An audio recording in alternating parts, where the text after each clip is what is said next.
I'm going to talk about a place called Kaduna in Nigeria. It's the 5th or 6th largest city in Nigeria.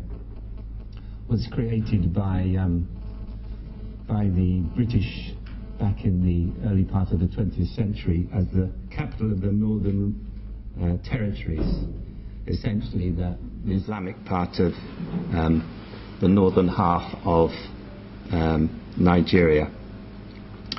And it was the first work that Max Locke did in Nigeria, following some work that he was doing in the UK and elsewhere in the world. I'll talk a bit about who he is in a minute. Max Locke Centre is the kind of legacy organisation of the Max Locke group in Nigeria. So there's a few themes that Ed already commented on that it will save me picking up on again, but one of the themes is the role of Patrick Geddes in inspiring planners, and the real inspiration to Max was the work of Patrick Geddes, from that kind of conservative surgery that he carried out in India through to looking at cities as part of a sustainable region, if you like. And so both of those elements are still in the work that we're doing. The Max Locke Centre started as an archive of the work of the Max Locke Group, and then turned into a research centre, and ended up going back to Nigeria, which is an interesting story in itself. So all the elements, if you like, for what planning ought to be, involving people in planning, looking at the city region, reading the city and collecting data on it, intensive surveys, and the plan as a tool for public administration. I put this in because it's a nice picture. It's a sort of 1942, so they're sort of charting things on the wall there. But the whole regional survey was really a model of the kind of work that Max and his partner Mike Tice were doing in the 40s, involving community-based organisations in collecting data, putting it in a visual form that people could understand, and getting them to take part in the decision-making process, if you like. Transport is key, obviously. Lagos has got a dedicated rapid bus transport system, which is a reasonable model for a place like Kaduna. It's already got some quite handsome landscape around the river area that we obviously want to build on. And I'm not sure if this is very clear on the image, but there are a number of natural tributaries to the river Kaduna, which we want to protect as green corridors. There are a number of what's called forest reserve areas around the city. So, almost by accident, we've ended up with a green belt. I've already written against green belts as a bad idea, but it depends what they do. In this case, I think it works quite well. So we're looking at possibly a tripling of the population. It depends which scenario we take, but at least 2.5 million and possibly nearer 3 million by the year 2050. A lot of which can be accommodated in the existing subdivided land, but more needs to be provided, and it needs to be properly serviced. So what we've done is a phasing plan, and we've emphasised the idea of a spatial development framework as that is something that needs to be able to change, because as we know from bitter experience, plans generally don't get carried out according to the planner's vision. So we're looking at trying to build a collar of formal development around the city, so that it can be channeled and then gradually extended outwards. So that's what this is. So in conclusion, above all, following Geddes, we have to understand what's going on, and you need to dig deeply really to find out what's going on. and the more you dig, the more complicated it gets. Okay, we're coming up with a spatial plan, but it's very much a strategic development framework where the infrastructure will go. It's very much based on public transport, because that's the way we're going to have to get around the city in the future. A rapid bus transit system. To implement it, the community has to be involved, clearly. And also, to make it work, we need to build local capacity. So, geodata infrastructure and better trained planners. That's it. Thank you. So, Kaduna was the first of a number of studies that were done in Nigeria from 1967 till the mid-80s. And those little grey dots show the different parts of Nigeria where the Max Lock group worked. There are still people who were involved in that work around, and I thought one of them might be here tonight, but he's not. That's my good friend and colleague Mike Mutter.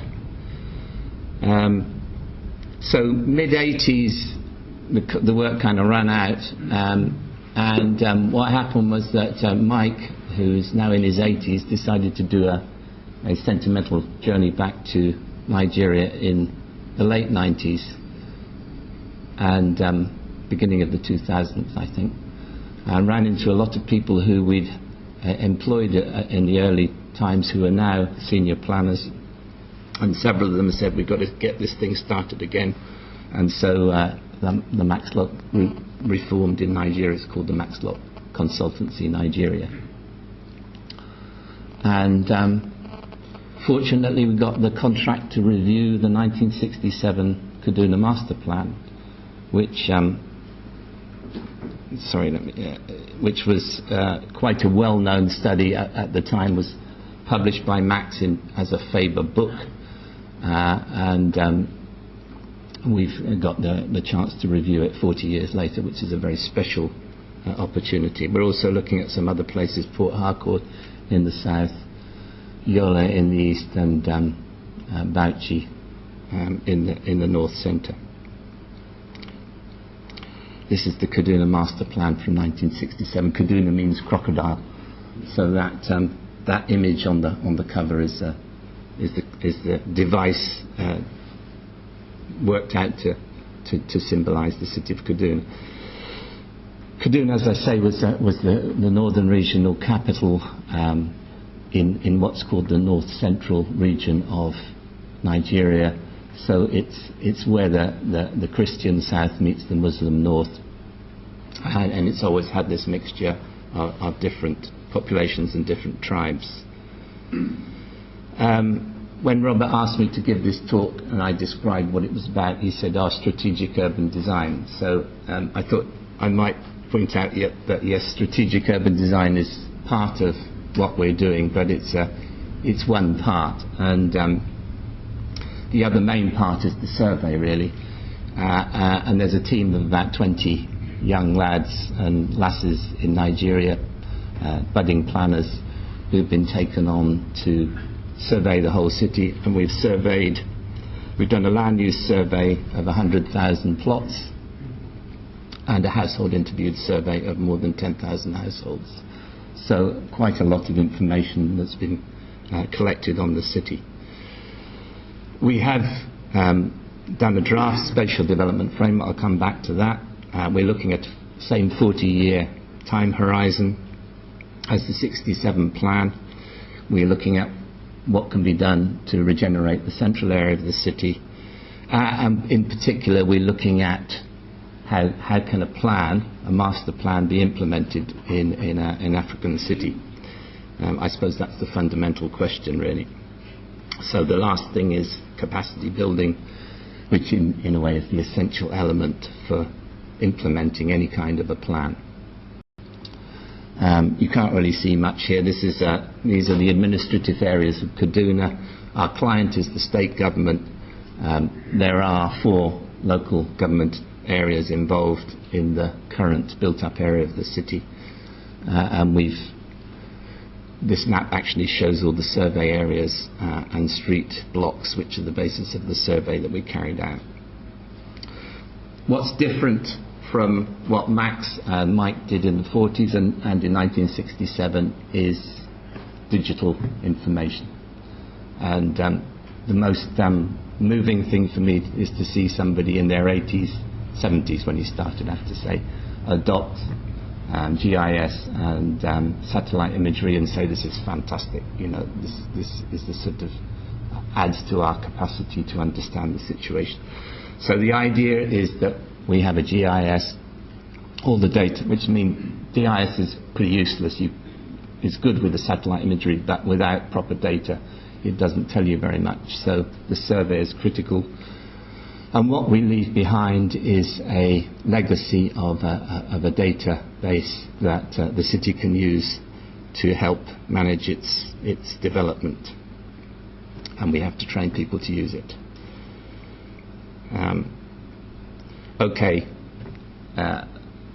Back to Geddes, the sustainable city region. We're looking at Kaduna in its regional context, and we're looking at the rural development and the agricultural development as well as urban development, because the two have to be seen as working together. And the real future of the state of Kaduna, I think, is probably in its potential farming role, if as well as the industrial administrative services role of the city. I'll come back to that. Kaduna, it was set up by Lugard as a administrative centre. It's a garrison town, and the best story I like to hear, it's not a good story, but of Max playing the piano as he did in a posh hotel in Kaduna while the military coup was going on across the road, and the governor was being deposed, unfortunately taken off and shot, I think. The politics of Nigeria was very much part of the history of Kaduna. The diagram at the bottom shows the extent of Kaduna in 1967, including the military area, which is the big red area to the north. The idea of what it would be like in 2017 in the 1967 plan, and the actuality of what it is today in 2010.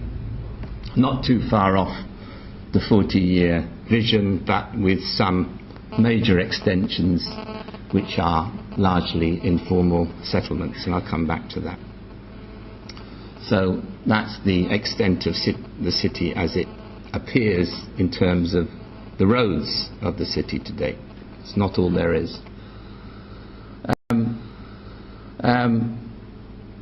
Kaduna was, as I say, an administrative, political centre, services centre, educational centre. Industry moved in. Quite a lot of cotton production in the 70s and 80s. Apparently the machineries were shipped over from Manchester to Kaduna, and then the industry took off in Asia, and the industry in Nigeria collapsed, along with a lot of other things, and I'll come back to the reason for that. So the industry is still in Kaduna, but it's much less than it used to be. The only major car plant, Renault car plant, is in Kaduna, but mainly it's mostly informal, small-scale services and manufacturing. And in 2000, I think it was 2000, there was a major riot, and political forces exploited the religious differences, and a number of people were killed, and a number of people moved. And the main barrier in the city physically and now ethnically or culturally is the river Kaduna. So the southern Kaduna is mainly Christian and northern Kaduna is mainly Muslim. However, there is another barrier which is between the rich and the poor, and what's called the GRA, the government reserve areas, where the big housing is, which is to the right of that line. To the left of that line is where most of the population live, and in the south of Kaduna, who are not so well off. That's the existing centre of the city, so it's separated from the south of Kaduna by one road bridge, which is very congested.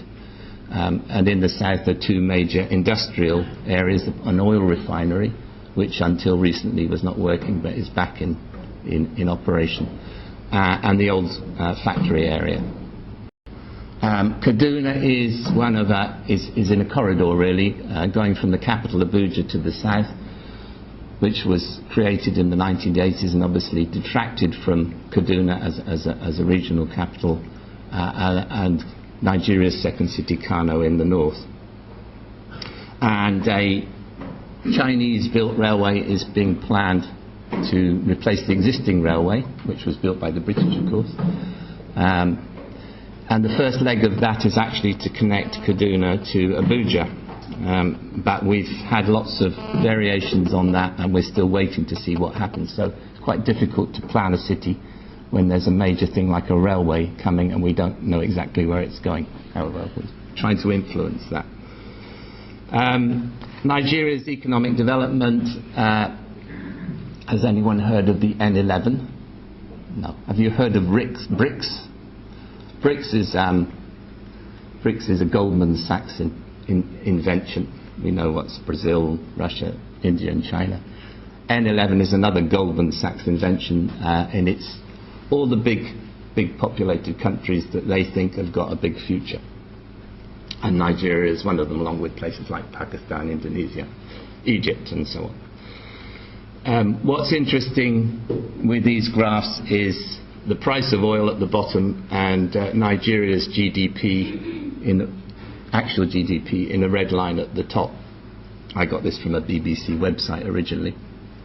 And they track each other very neatly until the year about 2000, when they still track each other, but in the slump of 2009, Nigeria's economy slumped a bit, but it still grew.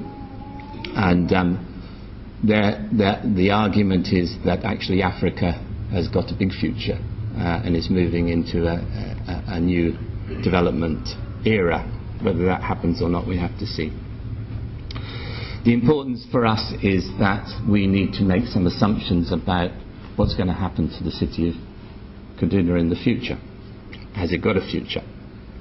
And Nigeria has been cursed by oil, really, like many countries dependent on one export. All the money for government comes from oil. It's the way that the state governments are funded.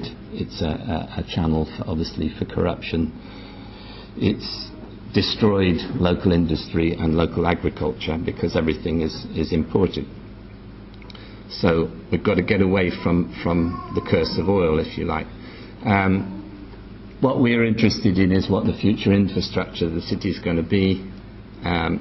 Nigeria at the moment, according to one source, has 30 cars per 1,000 people.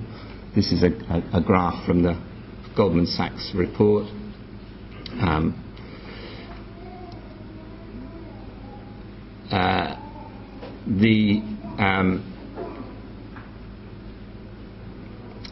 In 1960, the average global income was 3,800, which is about the level of Indonesia today, and that represents 160 cars per person compared to Nigeria 31. So we looked at what the suggested optimistic view of the Nigerian economy in 2030 would be, and it's $6,000 per head, which equates on this graph to 160 cars per person, which is 5 times the number now. So we have to be looking at possibly accommodating that many cars. What they run on, I don't know. That remains to be seen. This is the average income of the world today, which is equivalent to Iran, and that's equivalent to nearly 200 cars. Obviously, when you get to 600, you're reaching our level. And according to Goldman Sachs, the whole world is going to be like that in 2050. I'm not sure that it's going to be manageable somehow. So Kaduna, typical African city, very spread out. It's been messed around. The plan of 1967 was not realized. The World Bank came along and said you can have money to build a major road, but it's got to follow the route through the centre of the city, which is the commercial heart of the city. So the centre of the city has a huge dual carriageway running through the middle of it with a great concrete curve in the middle. There's the guy, you can see the guy standing on the top of it there. But it's also a city with some very beautiful parts, lots of trees from the old days, many of them cut down, but still a number still existing. It's got a railway that runs through it, and the previous governor started a commuter service running along it, which runs a couple of times a day. But you can see here, traffic's building up and the roads are in pretty poor condition generally, if there are any. What will it be like in the future? 2 hours away is Abuja, with its American-Japanese Masterplan and lots of money, and possibly that's the way that the governor of Kaduna sees the future going. What we've done is through satellite image analysis, we've explored the settlement form of the city. In fact, most of the city is laid out on the basis of the old 50 by 100 foot plots that the British originally established, but often in an unplanned way. So the area itself will be laid out by a moonlighting surveyor, but you'll find that the roads in one area don't meet the roads in the other. So it works all right locally, but globally it doesn't work very well at all. So the circulation system is pretty poor. This is the density of the city. You can see the higher density, low income areas, which includes some of those urban villages that Ed was talking about, as well as these informally laid out developed areas.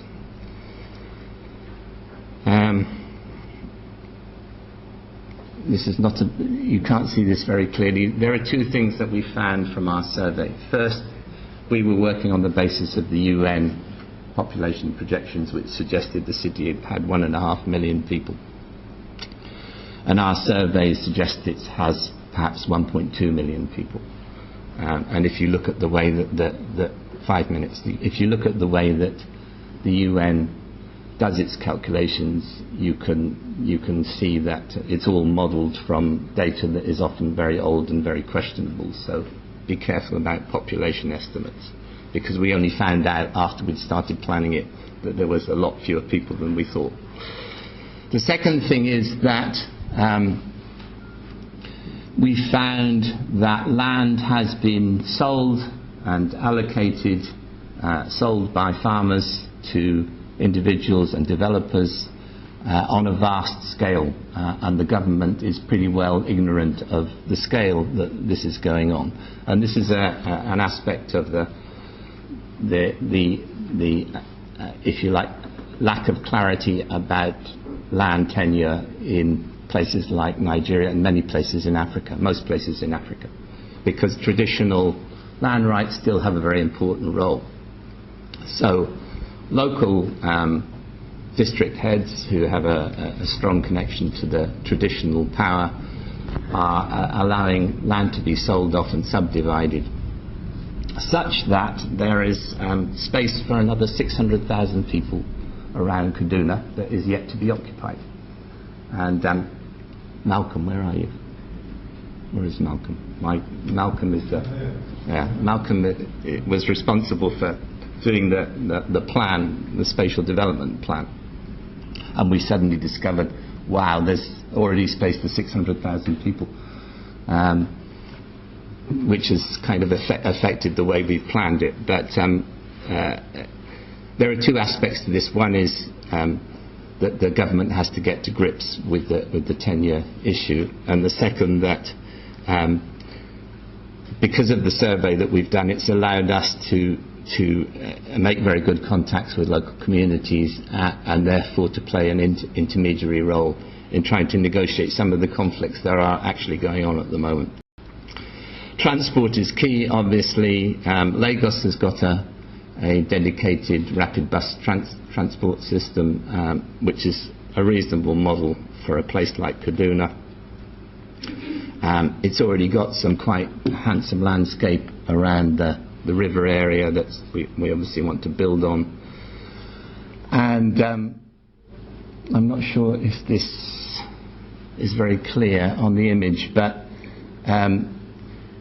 there are a number of natural tributaries to the river Kaduna which we want to protect as green corridors. There are a number of what's called forest reserve areas around the city. So almost by accident we've ended up with a green belt. I've already written against green belts as a bad idea, but it depends what they do. In this case I think it works quite well. So we are looking at possibly a tripling of the population. It depends which scenario we take, but at least 2.5 million and possibly nearer 3 million by the year 2050. A lot of which can be accommodated in existing subdivided land, but more needs to be provided and it needs to be properly serviced. So what we've done is a phasing plan, and we've emphasised the idea of a spatial development framework as that is something that needs to be able to change, because as we know from bitter experience, plans generally don't get carried out according to the planner's vision. So we're looking at trying to build the collar of formal development around the city so that it can be channeled and then gradually extended outwards. So that's what this is. So in conclusion, above all, following Geddes, we have to understand what's going on, and you need to dig deeply really to find out what's going on. And the more you dig, the more complicated it gets. Okay, we're coming up with a spatial plan, but it's very much a strategic development framework where the infrastructure will go. It's very much based on public transport, because that's the way we're going to have to get around the city in the future, a rapid bus transit system. To implement it, the community has to be involved clearly. And also, to make it work, we need to build local capacity. So geodata infrastructure and better trained planners. That's it. Thank you.